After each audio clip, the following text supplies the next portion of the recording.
నిన్న మార్కాపురం జిల్లా రాయవరం వద్ద దురదృష్టవశాత్తు ఒక బస్సు యాక్సిడెంట్ జరిగింది. Fire accident. అందులో కొంతమంది మృతి కూడా చెందారు. ఈ విషయం మనందరికీ తెలిసిందే. జరిగిన ఘటన బాధాకరమైనటువంటి ఘటన. అయితే సానుభూతి ప్రకటించాల్సిన సమయంలో కూడా రాజకీయం చేయటం అనేది వైసీపీ పార్టీకే చెందింది. అంటే చనిపోయిన కుటుంబ సభ్యులకు సానుభూతి ప్రకటించలేదు, అలాగే ఆ జరిగిన ఘటన మీద దిగ్భ్రాంతిని వ్యక్తం చేయలేదు. కానీ రాజకీయ విమర్శలు చేయడానికి మాత్రం వైసీపీ చాలా ముందు ఉంటుంది. ఎందుకని దీని గురించి మాట్లాడుతున్నామంటే నిజంగా తప్పు ఏదన్నా ఉంటే ఎత్తి చూపించాలి. ఎందుకంటే ఎవరైనా ప్రాణాలే, దానికి మనకు కాదని అంట్లా. వాస్తవానికి జరిగినది ఒకటి అయితే వైసీపీ ప్రచారం చేస్తుంది ఒకటి. ముఖ్యంగా అంబులెన్సులు సకాలంలో అంబులెన్సులు రాకపోవటం వల్లే మృతుల సంఖ్య పెరిగింది అని నిన్న వైసీపీ అఫీషియల్ హ్యాండిల్ నుంచి ఒక పోస్ట్ వేశారు. వాస్తవానికి బాధితుల కుటుంబ సభ్యులు అంబులెన్స్ త్వరగా వచ్చుండుంటే ఏమైనా మేము ఇదయ్యేవాళ్ళమేమోనని చాలామంది అనుకున్నారు. కానీ వాస్తవానికి అక్కడ ఫైర్ ఆరటానికే చాలా సమయం కూడా పట్టింది. సరే, బాధలో ఉన్నప్పుడు ఏదో అనిపిస్తుంది, అరే కొంచెం ముందు ఎర్లీగా హాస్పిటల్కి వస్తే బ్రతికేవాళ్ళేమో అనే ఫీలు ఖచ్చితంగా వస్తుంది. సో అది మన దాన్ని తప్పు పట్టట్లా. కానీ దాన్ని వైసీపీ రాజకీయానికి వాడుకుంటుంది. ఎలా వాడుకుంటుంది రాజకీయానికి అంటే, శవరాజకీయం వైసీపీకి అలవాటే, కొత్త ఏం కాదు. దీంట్లో మనం కొత్తగా ఆశ్చర్యపడాల్సింది ఏమీ లేదు. కానీ బాధపడాల్సిన పరిస్థితిలో కూడా రాజకీయం చేయటం అనేదే కొంచెం బాధగా ఉంది. ఏం చేశారు? వాస్తవానికి నిన్న 4 ఫోన్ కాల్స్ వచ్చాయి. ఇక్కడ ఫోన్ కాల్ ఎత్తలేదు అనేది పచ్చి అబద్ధం. ఫ్యాక్ట్ చెక్ ద్వారా ఆ ఫోన్ కాల్ రికార్డింగ్స్తో సహా నిన్న ప్రభుత్వం బయటపెట్టింది. వాస్తవానికి ఎవరు చేశారు, ఎంతమంది చేశారు అనేది అది చేసిన వాళ్ళకి అలాగే రిసీవ్ చేసుకున్న వాళ్ళకి తప్ప మిగతా వాళ్ళకి తెలియదు. సో ప్రభుత్వం ఆ డేటాను కూడా నిన్న బయటపెట్టింది. వైసీపీ చేస్తున్న చర్చ ప్రచారాలన్నీ కూడా నిన్న ఎండగట్టింది. వైఎస్ఆర్సీపీ అఫీషియల్లో వేస్తే దానికి ఫ్యాక్ట్ చెక్ నుండి సమాధానం ఇచ్చిన తరువాత కూడా జగన్మోహన్ రెడ్డి మళ్ళీ దాని గురించి ఒక ట్వీట్ వేశాడు. అంటే అంబులెన్సులు రాకపోవడం వల్లే ప్రాణాలు పోయాయన్న కోణంలో ఒక ట్వీట్ కూడా వేయటం అనేది ఆడ వైసీపీ నీచ రాజకీయానికి నిదర్శనం.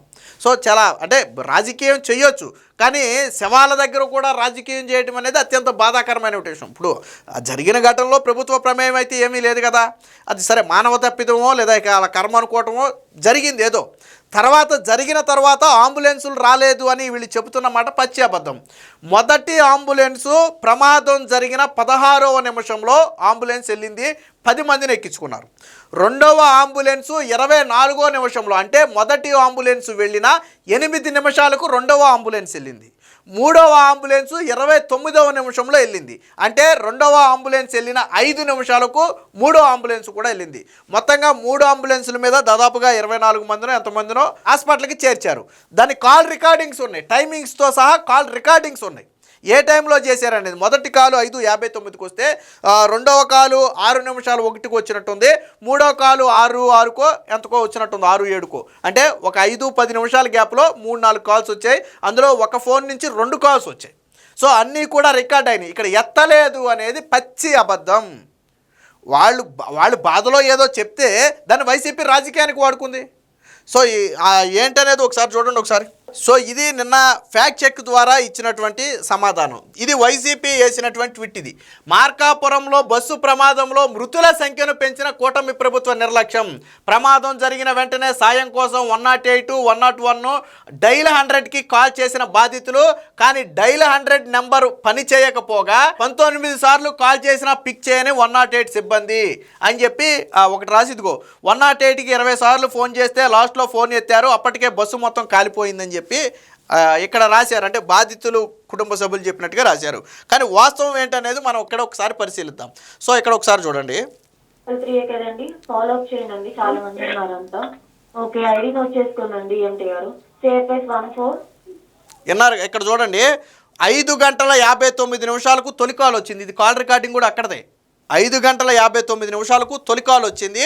సో వాళ్ళు ఆ ఐడి నెంబర్లు కూడా ఇక్కడ చెప్పారు చూడండి. 1471 7217 7217 call time 0601. Okay madam. Vehicle number 7770 కదా. ఇది రెండో కాల్. ఇది ఇక్కడ చూడండి, 6:01 1471 7219 7219 డిస్పాచ్ టైం వచ్చేసి 0603 అండి. హలో, మూడో కాల్. ఇది మెడికల్ ఎమర్జెన్సీ ఉందా అండి? ఇక్కడ చందు ట్రావెల్ బస్సు లారీ ఇక్కడ ఢీ కొట్టుకున్నాయి. ఆల్రెడీ ఫోన్ చేస్తాం, ఒక అంబులెన్స్ వచ్చింది, ఫుల్ అయితే తీసుకెళ్లారు. ఇంకో అంబులెన్స్ కావాలి సార్. ఇంకో 2 అంబులెన్స్లు వస్తున్నాయండి. మార్కాపురం అంబులెన్స్ తో పాటు తర్లుబాడు అంబులెన్స్, అంబులెన్స్ వస్తున్నాయండి. 5-10 నిమిషాల చేత ఆ వెహికల్స్ కూడా వస్తాయి సార్. కంగారు ఇంకా ఎంతమంది సార్? గణేష్ గారు సార్, ఇంకా ఎంతమంది ఉన్నారండి క్షతగాత్రులు? ఎంతమంది ఉన్నారో ఇంకా ఐడియా లేదు సార్. యాక్చువల్ అంటే 2 అంబులెన్స్లు సరిపోతాయండి, లేదంటే ఇంకొక అంబులెన్స్ పంపించమంటారా? అందుకోసం అడుగుతున్నాం సార్. విన్నారు కదా, చాలా క్లియర్గా కాల్ రికార్డింగ్స్, కాల్ టైంతో సహా 3వ కాల్లో ఒక అంబులెన్స్ వచ్చింది, 2వ అంబులెన్స్ కూడా పంపండి అని అడిగితే ఆల్రెడీ ఇంకొక 2 అంబులెన్స్లు ఆల్రెడీ బయలుదేరాయి, 4 to 5 మినిట్స్లో మీ దగ్గరికి వచ్చేస్తాయి. మీరు ఎంతమంది క్షతగాత్రులు ఉన్నారో చెప్పగలరా అంటే నాకు ఐడియా లేదండి అంటే ఆవిడ చెప్పింది. అంటే 2 అంబులెన్సులు సరిపోతాయా లేదా ఇంకా అదనంగా ఏదైనా అంబులెన్సులు పంపాలా అని కూడా చాలా క్లియర్గా అడిగారు. సో అంటే వ్యవస్థ ఎంత కరెక్ట్గా పనిచేస్తుంది అనడానికి ఈ రికార్డింగ్స్ ఒక ఉదాహరణ. ఈ రికార్డింగ్ ఏది అబద్ధం కాదు. వచ్చిన సెల్ ఫోన్ నెంబర్తో సహా ప్రభుత్వం దగ్గర ఆధారాలు ఉన్నాయి. వాళ్ళు ఏ టైంలో చేశారనేది ఆధారాలు ఉన్నాయి. మరి ఇంత క్లియర్గా వచ్చిందే 4 కాల్స్, 20 కాల్స్ అనేది పచ్చి అబద్ధం. వాళ్ళకు వచ్చిందే 4 కాల్స్, అందులో ఒక నెంబర్ నుంచి 2 కాల్స్ వస్తే మిగతా 2 నెంబర్ల నుంచి 2 కాల్స్ వచ్చాయి. సో ఏ నెంబర్ల నుంచి వచ్చాయి అనేది కూడా ఉంది. కానీ ఇంత పచ్చి అబద్ధాలను ప్రచారం చేయటం వల్ల ఎవరికి లాభం నాకు అర్థం కాల. అంటే ప్రభుత్వం మీద నిందలేయాలి, 108 వ్యవస్థ పనిచేయట్లేదని చెప్పుకోవాలి, దానికోసం వీళ్ళు ఈ మృతదేహాలను రాజకీయానికి వాడుకోవాలి. ఇది జగన్మోహన్ రెడ్డి నీచ రాజకీయం. దీనికి ఫ్యాక్ట్ చెక్ నుంచి కూడా ఒక కౌంటర్ ఇచ్చారు. ఒకసారి చూడండి ఏమి ఇచ్చారో. ఇది నిన్న ఫ్యాక్ట్ చెక్ నుంచి ఇచ్చినటువంటి కౌంటర్ ఇది. సో ఇక్కడ చూడండి, మార్కాపురం జిల్లా రాయవరం సమీపంలో దురదృష్టవశాత్తు జరిగిన రోడ్డు ప్రమాద స్థలానికి అంబులెన్సులు సకాలంలో రాలేదని కొందరు చేస్తున్న ప్రచారంలో ఎటువంటి వాస్తవం లేదు.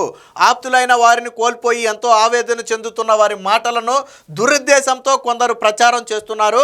వాస్తవం ఏంటంటే 26/3/2026న తెల్లవారుజామున 5:59 ఈ ప్రమాదం గురించిన తొలి ఫోన్ కాల్ పలానా 8688 నెంబర్తో స్టార్ట్ అయ్యి ఒక నెంబర్ నుంచి వచ్చింది. ఆ తర్వాత 6:01 9848 నెంబర్తో స్టార్ట్ అయ్యి ఒక కాల్ వచ్చింది. తర్వాత 6:06 6281 నెంబర్తో స్టార్ట్ అయ్యి మరొక కాల్ వచ్చింది. అలాగే నెంబర్ 6281 అంటే ఈ లాస్ట్లో వచ్చిన నెంబర్ నుంచి మరొకసారి కూడా కాల్ వచ్చింది. అంటే ఒక 5 నిమిషాలు 10 నిమిషాల గ్యాప్లో ఆయన మళ్ళీ కూడా కాల్ చేశాడు. సో అంటే మొత్తంగా ఈ 2 నెంబర్లు, ఈ నెంబర్ నుంచి 2 కాళ్ళు, అంటే మొత్తంగా 4 కాల్స్ వాళ్ళు రిసీవ్ చేసుకున్నారు. సో అంబులెన్స్ చూడండి, తొలి కాలు వచ్చిన అంటే 5:59 తొలి కాలు వస్తే అక్కడ నుంచి 16 నిమిషాల్లో మొదటి అంబులెన్స్ ప్రమాద స్థలానికి చేరుకుంది. ఇందులో ఆలస్యం ఉందా? ఫోన్ చేసి ఇన్ఫామ్ చేసిన 16 నిమిషాలలో అంబులెన్స్ చేరుకుంటే అది ఆలస్యమా? నేను అడుగుతున్నా. ఇప్పుడు అంబులెన్స్ ఉన్న ప్రదేశానికి, ప్రమాదం జరిగిన ప్రదేశానికి కొంచెం డిస్టెన్స్ ఎక్కువ ఉందనుకోండి, ఏ ఊరికో దూరంగా జరిగిందనుకోండి, అంబులెన్స్ వెళ్ళడానికి ఒక 5 నిమిషాలు ఎక్కువ పట్టవచ్చు. లేదు అంబులెన్స్ ఉన్న ప్రాంతానికి దగ్గరలో జరిగిందనుకోండి, తక్కువ సమయంలో వెళ్తారు. కానీ 16 నిమిషాలు అనేది అయితే ఆలస్యం కాదు కదా. వీళ్ళు ఫోన్ చేసిన తర్వాత గంటన్నర వరకు ఎవరైనా రెస్పాండ్ అవ్వకపోయి ఉంటే దాన్ని మనం ఆలస్యంగా చెప్పాలి. ఇక రెండోది చూడండి, ఇక్కడ 2వ అంబులెన్స్ ఎప్పుడు చేరుకుందంటే 24వ నిమిషానికి 2వ అంబులెన్స్ చేరుకుందంటే మొదటి అంబులెన్స్ వెళ్ళిన 8 నిమిషాలకు 2వ అంబులెన్స్ వెళ్ళిపోయింది వెనకమాల. 2వ అంబులెన్స్ ఆల్రెడీ వెళ్ళిపోయింది. 29వ నిమిషానికి 3వ అంబులెన్స్ ప్రమాద స్థలానికి చేరుకుందంటే 2వ అంబులెన్స్ వెళ్ళిన 5 నిమిషాలకు 3వ అంబులెన్స్ వెళ్ళిపోయింది. అంటే మొత్తంగా 30 నిమిషాల లోపే 3 అంబులెన్సులు ప్రమాద స్థలానికి వెళ్ళి వాళ్ళని తీసుకుని హాస్పిటల్కి వెళ్ళాయి. మరి ఇందులో ఆలస్యం ఎక్కడ నేను అడుగుతున్నా. వైసీపీ పార్టీని ఎక్కడ అడుగుతున్నా. ఇవన్నీ రికార్డెడ్. మీరు చెప్పినవన్నీ కూడా కల్పితాలు, ఫేకులు. మీరు చెప్పిన దానికి ఆధారాలు ఉండవు. ఇవన్నీ రికార్డెడ్. ఇది మీరు సమాచార హక్కు చట్టం ద్వారా మీరు లేకబెట్టినా ఈ రికార్డ్స్ బయటకి ఇస్తారు మీకు కదా. మరి వైసీపీ ఎందుకు ఇంత నీచ రాజకీయానికి దిగాలి? సో ఇక్కడ రాశారు చూడండి, తొలి అంబులెన్స్లో 10 మందిని, 2వ అంబులెన్స్లో 6 మందిని, 3వ అంబులెన్స్లో 8 మందిని, మొత్తం 24 మందికి క్షతగాత్రులకు ప్రాథమిక వైద్యం అందించి వారి ఆరోగ్యాన్ని స్థిరపరిచి మార్కాపురం జిల్లా జనరల్ ఆసుపత్రికి చేర్చడం జరిగింది. అత్యంత సమర్థవంతంగా పనిచేస్తున్న అంబులెన్స్ వ్యవస్థపై అపోహలు తలెత్తే విధంగా తప్పుడు ప్రచారాలు చేయడం వాంఛనీయమని చెప్పి ఫ్యాక్ట్ చెక్ నుంచి, ఇది గవర్నమెంట్ ఫ్యాక్ట్ చెక్ నుంచి ఇచ్చినటువంటి సమాధానం ఇది. మరి ఇప్పుడు చెప్పండి, వైసీపీ నీచ రాజకీయం చేసిందా లేదా? శవరాజకీయం చేసిందా లేదా? తొలి అంబులెన్స్ 16 నిమిషాల్లో వెళితే ఆలస్యమా? 20 సార్లు 108కి ఫోన్ చేశారా? వాళ్ళకు వచ్చిందే 4 కాల్స్. 100 సార్లు ఫోన్ చేశారు. నిజంగా ఫోన్లు ఎత్తకపోతే మీకు 2 నిమిషాల గ్యాప్లో ఒక ఫోన్ ఎలా ఎత్తారు? మళ్ళీ 5 నిమిషాల గ్యాప్లో మరొక ఫోన్ ఎలా ఎత్తారు? 20-30 సార్లు ఫోన్ చేస్తే ఎత్తలేదు అన్నప్పుడు ఎలా ఎత్తారు? అంటే బాధలో వాళ్ళు ఏదో చెప్తే దాన్ని జగన్మోహన్ రెడ్డి కావచ్చు, వైసీపీ కావచ్చు నీచానికి వాడుకుంటుంది. కాబట్టి ఇప్పటికైనా ఇలాంటి తప్పుడు ప్రచారాలు మానుకోండి. మానవీయ కోణంలో ఆలోచించండి. రాజకీయాలు వేరు, ఇలాంటి పరిస్థితులు వేరు. కానీ దీన్ని కూడా రాజకీయానికి వాడుకోవాలి అనుకోవడం మాత్రం అత్యంత నీచం.